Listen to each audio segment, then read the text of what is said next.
Hello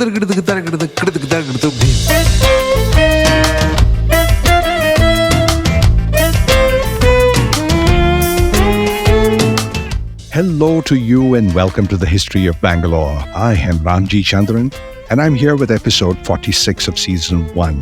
And this is part 11 of my series on the Hoysalas. At the end of the previous season, Ballala II or Veera Ballala had fought the Kalachuris and the Yadavas or the Sevnas, I think that's how it's pronounced, and had occupied Kalyana, formerly the seat of the empire of the Western Chalukyas.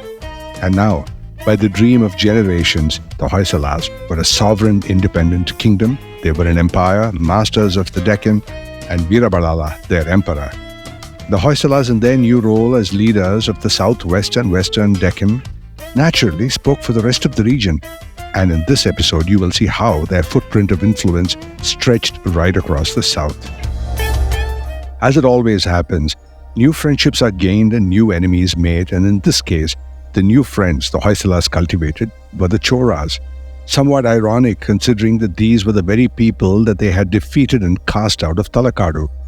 And even if all that had happened almost a century before, the enmity of kingdoms, such as the famous one between the Pallavas and the Vatapi Chalukyas, had been known to last centuries, even generations.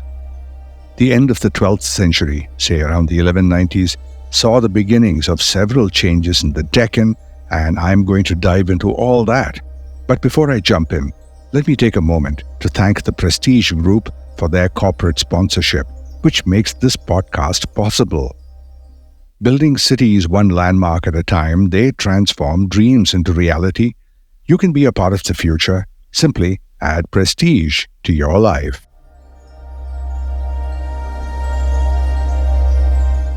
Okay, let's get the story going.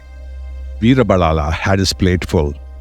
I mentioned that his new friends were the Cholas. By corollary, his new enemies became the Pandyas, and the main ones from Madurai, not the ones from Uchangi, which is close to Davanagere, with whom the Hoysalas had a rather painful history. By the time these advanced political moves across the south had started to happen, Ballala's sterling reputation as a warrior had already started to spread. One reason for this was the fabled Battle of Umattur against the Uchangi Pandyas, when Ballala attacked the hard-to-hack Uchangi fort. The earliest mention of this battle was on an inscription dated 1177 AD, but the battle clearly attracted a lot of attention in its time and found mention on many inscriptions. The information about the battle I'm about to bring you had to be put together from 5 different inscriptions. The Uchangi fort was no ordinary stronghold. It was a fortress so formidable that even Garuda, the king of birds, was said to be unable to soar above its highest peaks, and its towering heights seemed to touch the very sky. Its walls were surrounded by a moat described as deep as Patala and as wide as the 8 cardinal points. The fort's breadth stretched endlessly, it is said, across the 3 worlds. This was a bastion of strength and pride for the Uchangis, a natural fortress, and it seemed impossible to breach. Let me take a minute to explain what Patala is for those who might not know. In ancient Indian texts, Patala is often referred to as the underworld or a realm beneath the earth, a place of darkness and mystery, the home of demons and serpents and supernatural beings. In Hindu cosmology, Patala is one of the lower worlds under the earth, as opposed to the higher heavenly realms. It was sometimes portrayed as a place of suffering or punishment, much like the Christian descriptions of hell, but also had associations with treasures and mystical beings, and sometimes it had divine references. And now back to Ballala. Undaunted and determined to take the fort, Ballala used his war elephants to dig into the fort's stonework with their tusks, and this in modern warfare would be the work of sappers. He then set fire to some areas of the ramparts and the fort, and the defenders, realizing that the walls would soon crumble, made a desperate move. They marched out of the fort to confront Ballala's forces directly. One inscription from Belur from 1186 tells of a crore of warriors united to resist Ballala, throwing everything they had into pitched battle. But Ballala, like a boy at play with his sword, created a sea of blood. Their leader, Vijaya Pandya, abandoned his horse, his throne, and the fort and fled into the forest. The rest of the Pandyas fled in disarray. Ballala's army pursued them and attacked their rear guard. And Uchangi fort, long considered impregnable, had fallen, its reputation as an unassailable bastion sullied by Veera Ballala, even though in the past the mighty Chalukyas had laid siege to it for 12 years without any success. For those interested, Uchangi fort still stands, a silent witness to its dramatic past, I guess. It's located about 30 kilometers northeast of Davanagere, a drive of less than an hour. There's an inset story that Ballala had restored the trembling Vijaya Pandya to the throne in return for him being a feudatory, but in later years, the Uchangi Pandyas betrayed him and went back to being vassals of the Chalukyas. And if you recall, this is the second time that they had betrayed the Hoysalas. Upset, Ballala attacked and killed Vijaya Pandya. And the inscription read, poetically, moistening his valiant sword with the blood of his enemy, the Pandya king, he wets it on the grindstone, the head of Bilama, and sheaths it in the lotus mouth of Jaitugi. The references to Bilama and the unfortunate Jaitugi were from a later history, and we will encounter all this going forward.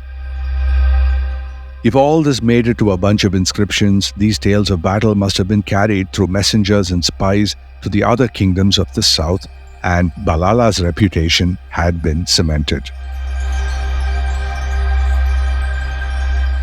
The alliance with the Cholas took effect sometime after 1217 AD, and I will get into the details of that as soon as I account for the years leading up to the most significant of Ballala's career, marked by a series of campaigns in the northern kingdom. Now, this was the time that Veera Ballala had proceeded against the traditional rivals, as I mentioned before, the Kalachuris and the Sevunas. Here's a quick recap of the events so that we set the stage for the next step. In 1184, Ballala II had captured Baliganbe. Now, after the fall of the Chalukyas, he found himself clashing with the Sevunas. 3 years later, by 1187, he had decisively defeated the Chalukyas, Someshwara IV, and set the stage for a rivalry with Bilama V of the Sevunas. This rivalry culminated in the bloody Battle of Soratur in 1190. The victory was a major turning point for Ballala, and it brought the prosperous Belabola region under his control. Following this triumph, Ballala camped at Lakundi for an extended period, pushing as far north as he could, and by 1196, his conquest had extended across Banavasi and Hangal and Nolambavadi in several areas in different directions, territories that stretched all the way to the Krishna River. His campaigns brought him to the clear position as the dominant player of the region, one that could speak for all the other principalities and kingdoms of the Deccan. After the fall of the Kalachuris and then the Sevunas, the new capital of the Karnataka region was now Halebid or Dorasamudra as it was known then, and this happened after Ballala had occupied Kalyana. And Veera Ballala was now the emperor of all domains, but with a new set of problems that heads of sovereign nations have to routinely face, with different principalities initiating squabbles, some easy and some impossible to hold down, this being the burden of any emperor's song. But the time had come for Ballala to grow into his new role, and this meant looking beyond his kingdom internationally and engaging in diplomacy. Let's remember that there were overseas kingdoms with whom the Deccan kings had maintained contacts and relations for centuries, so this was not new. And also let's remember that international simply meant another sovereign kingdom, such as the Cholas. When I come back after this well-deserved commercial break, I will continue with how Ballala's role went far beyond Gangavadi, right into the east. And let's talk about his campaigns against the Pandyas and his friendships with the Cholas, right after this. Maximum connectivity, maximum luxury, maximum lifestyle. Live your max at Prestige Raintree Park. Opulent residences nestled in 21 acres of breathtaking landscape with 1 lakh plus square feet of clubhouse, 3 swimming pools, and ample leisure and sports amenities. Experience exquisite living at Prestige Raintree Park in prime Whitefield with schools, offices, hospitals, and shopping malls just a hop away. Call 81399 or visit prestigeconstructions.com to know more. Radar approved. Ballala seems to have taken to his new role as a statesman and diplomat with ease. One might consider this to be surprising because the writing of history tends to reduce kings to a timeline of events and wars, with their soft skills only rating a passing mention, if at all. In practice, these kings were no more testosterone-driven, sanguine, bloodthirsty gonzos than the next man, and they needed to be no less a mix of abilities than political leaders of today, dealing with problems using a cocktail of methods ranging from coercion to coaxing, every situation calling for a different strategy. Now let's look at the South. Broadly speaking, even to oversimplify the narrative, the south of India always had two major centers of power. The Tamil kingdoms in the east, with the Pallavas, Pandyas, and the Cholas being the majors, and the Kannada-speaking kingdoms of the central and western south, where the lineup saw the Kadambas, the Vatapi Chalukyas, Rashtrakutas, and the western Chalukyas, and after some bloodletting, the Hoysalas. After the 12th century, more players came in and the situation got messier, and the upcoming episodes of this podcast will cover all that. But right up to where we are in history, which is the early 13th century, it is sufficient to note that the kingdoms of the east and west had distinct, yet interlinked trajectories. Interlinked because one always needed the other. The Tamil kingdoms, with its deep connections to maritime trade, contrasted with the Karnataka region's land-based empires, and this set the stage for further developments in medieval South India. The overland routes between the east and the west coast were as important as the sea routes, and these roads passed through several smaller kingdoms and principalities in the Deccan so that they could make their way to and from the major ports in Tamil Nadu and the ones right up the west coast, starting from Kerala all the way up to the mouth of the Indus near Karachi. In the south-central Deccan, this would include Nolambavadi and Gangavadi, among others, which is our area around Bangalore, and they were all vassals or feudatories to whichever empire happened to be on the throne at the time. So with two major power centers in play, it is natural that one would try to rule the other, or at least try to be the dominant power.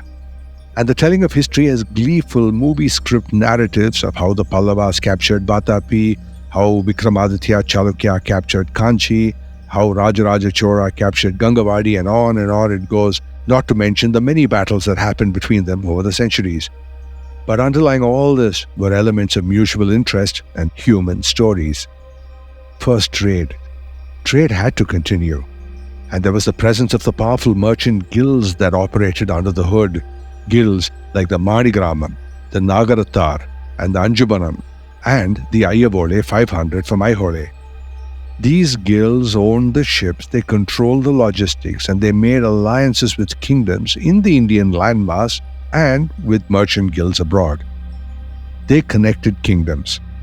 So while there may have been battles going on, even the warring kingdoms did not seem to want to interrupt trade, and that is not different from how things are done to this day.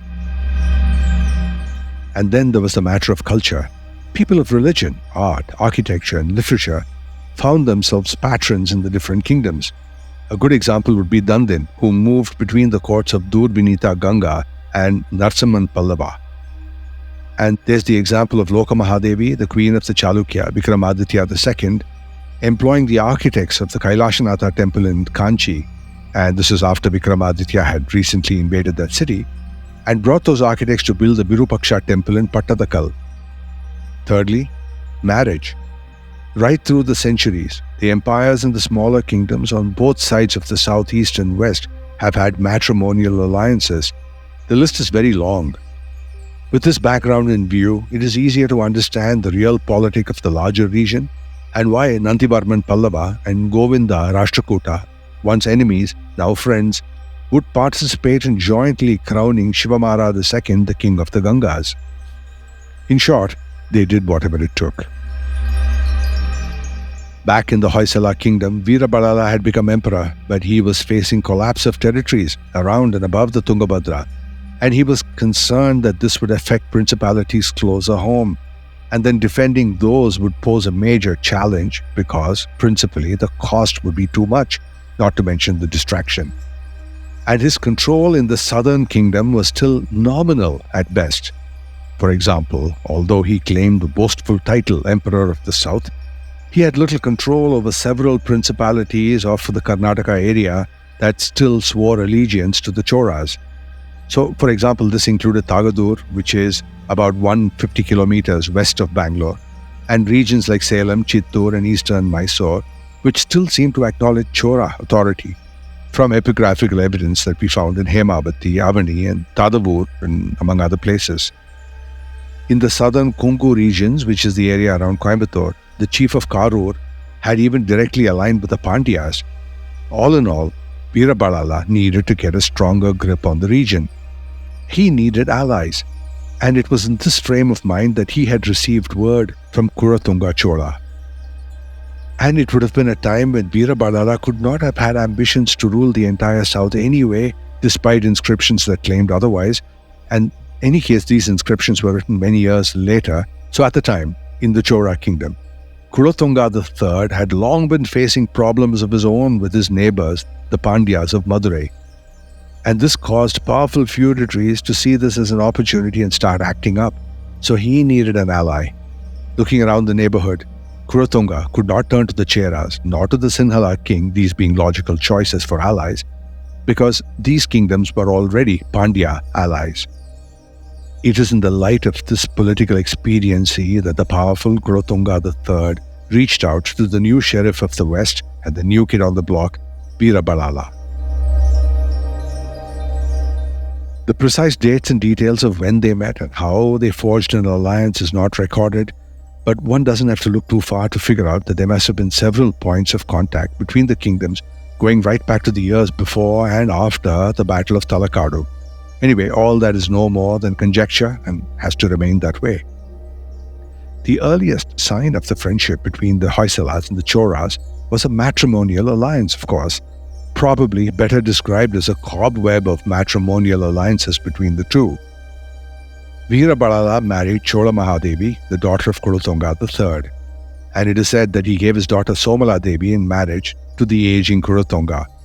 Evidence shows that even though she may not have been happy with this move, she carried out her duty with great abilities. Not only that, childless, she took charge of her brother Narsimha's son, Someshwara, whom she raised as her own son. In later years, Someshwara would show as much a fondness for Chola territory as he did for Hoysala Nadu. But the important thing is this: a full Hoysala prince growing up in the Chola court was said to be a masterstroke of diplomacy. And then Ballala caused his son Narsimha's daughter to marry Kulatunga's son, later called Rajaraja III, and on later inscriptions, Rajaraja's son would address Someshwara as Mama, which is Tamil for uncle. Sometime soon after he ascended the throne, Sundara Pandya delivered a crushing blow to the Chola Empire, and it looks like it might have been the end of an era. Sundara Pandya marched on the Chola capital. He stripped Kulatunga of power, reduced him to a puppet, installed his son Rajaraja to the throne on the condition that they pay an annual tribute to Madurai. For the Pandyas, it was a moment of great triumph, restoring their family's lost prestige and humiliating a long-time rival. For the Cholas, it was bitter defeat that left their empire fractured and vulnerable. But Ballala II saw opportunity in the chaos. There were practical reasons. A powerful Pandya kingdom controlling the Chola lands could threaten Hoysala interests one day. So when Kulatunga sent his son Rajaraja for help, Ballala acted. By intervening, he could restore the Chola dynasty and secure his influence in Tamil politics and keep the Pandyas in check. In 1218, Ballala sent his son Narsimha south with an army. As an aside, this must have been a pretty expensive campaign because they also levied a special tax called Chola Karunaya Bittiya Bandi, or fixed tax to benefit the Cholas, and this was imposed in the Hoysala Nadu in that year. The battle happened. Narsimha defeated the Pandya allies and pushed back the Pandya forces in the Kaveri plains. Narsimha's campaign restored the Cholas, and they reclaimed the semblance of power. Inscriptions hail Narsimha as the sole protector of the Chola line.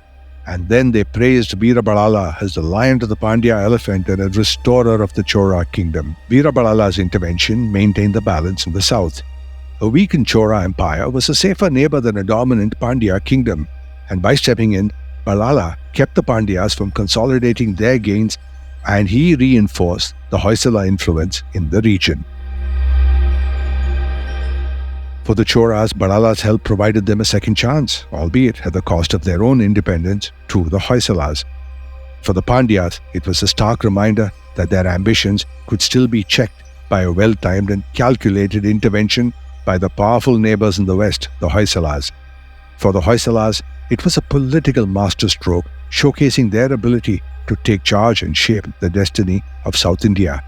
And for Veera Ballala, even as he died in 1220 AD, succeeded by his son Narasimha II, his legacy was that the Hoysalas spoke not just for their own kingdom, but they were now the arbiters of the entire south.